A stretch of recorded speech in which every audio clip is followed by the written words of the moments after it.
welcome back. We've got step 3. We're going to start step 3 at the sofa today because it's understandable that many of you will not have a drum kit. Don't let this put you off. There's lots of ways that you can practice without a drum kit. A pair of sticks, if you have a pair of sticks, that's ideal, but I understand that you might not even have a pair of sticks.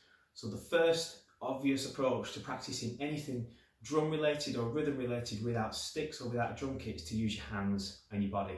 Sat at the sofa, I've got my hands and I've got my knees. There's absolutely nothing wrong with practicing patterns or just practicing any sort of rhythm on your knees.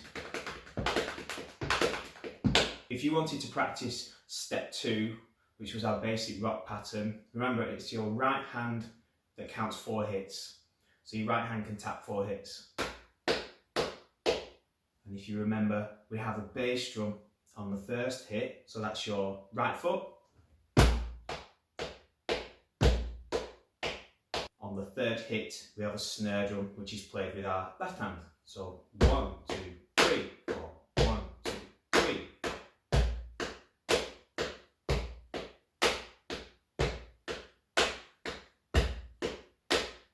Just going through those motions is going to make it so much easier when you get to the drum kit, whether that drum kit's at school or in your youth club, at your soundtrack session, wherever it is. If you practice those motions, sat at the sofa, you can put TV on, you can listen to your favourite music and you can tap along.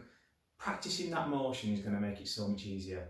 Another point to make is that if you have a pair of sticks, okay, it's great, you should hold them, you should have them in your hands. That sort of turns you into a drummer if you've got these sticks in your hands. There's lots of things that you can hit, don't break anything. The first choice would be a pillow. Okay, so if you've got a pillow, you can tap your sticks on this pillow.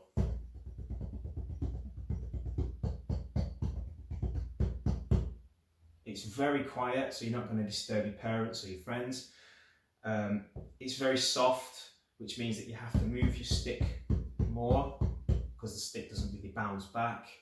It's ideal. Anything soft like this, if you're sitting on your bed, you can hit your bed pillows or your duvet. One step up from a pillow, I've got this old practice pad which I've had for years, as you can see, and it's really just a block of rubber that bounces.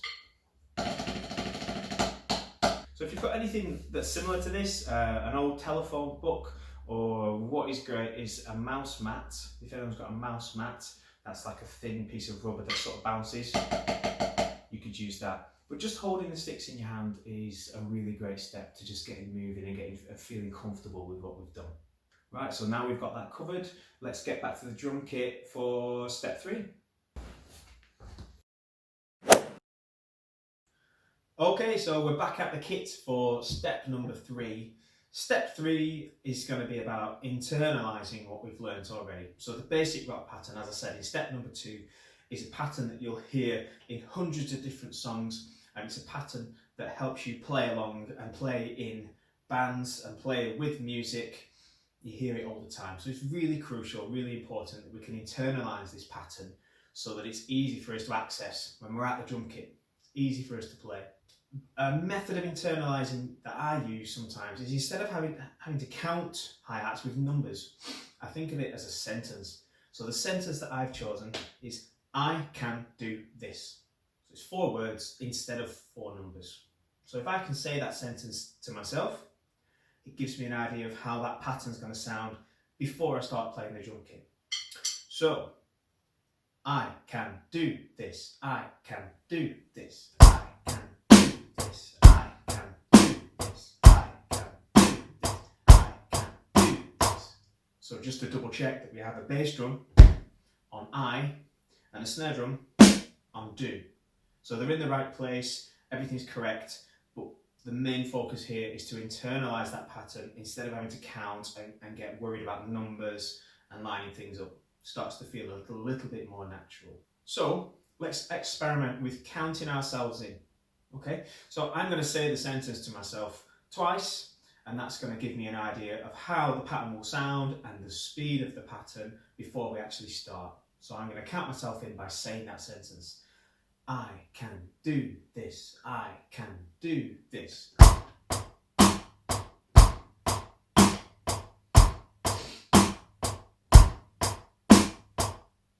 Okay, hopefully that was successful. Always say the sentence in your head or say it out loud. Say what you're playing along with what you're doing. If you need to count the numbers, that's fine as well. Don't worry about that. So now we're at the point where we can experiment a little bit with different speeds. So if I were to say that sentence quicker, then that would bring in my drum kit quicker. I can do this, I can do this, I can do this, I can do this, I can do this. Or even slower. I can do this, I can do this, I can do this, I can do this.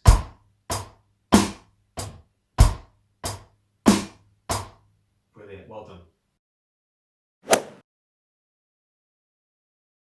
So the next section is to learn how to stop in time with the music and count through the music whilst you're not playing. So this might be a section where the guitarist is playing by himself, or it could be a part of the song that doesn't require drums, but it's still really important to count through that time so that when you come back in, everything works together and everything links together.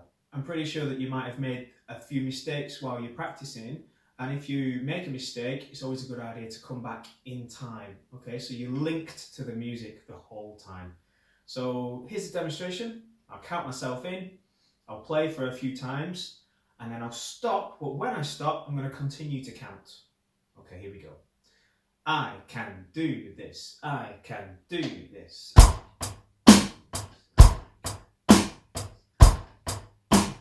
And stop, can do this, I can do this, I can do this, I can do this.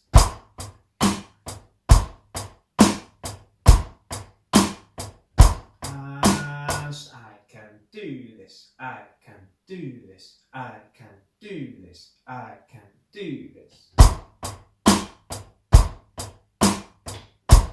Great. So, internalising the pattern, keeping it in your head and finding an easier way to maybe count your way through it and verbalising what you're doing, using your mouth. A lot of drummers might do a kind of a beatbox type thing. They'll make the sound with their voice. That works as well. Whatever works for you, but something that is internal, okay? Something that's happening in your head, through your voice, that links with what you're playing. And that's going to help you count yourself in, stay in time, and count through the times when you're not playing the drum kit. Great, well done.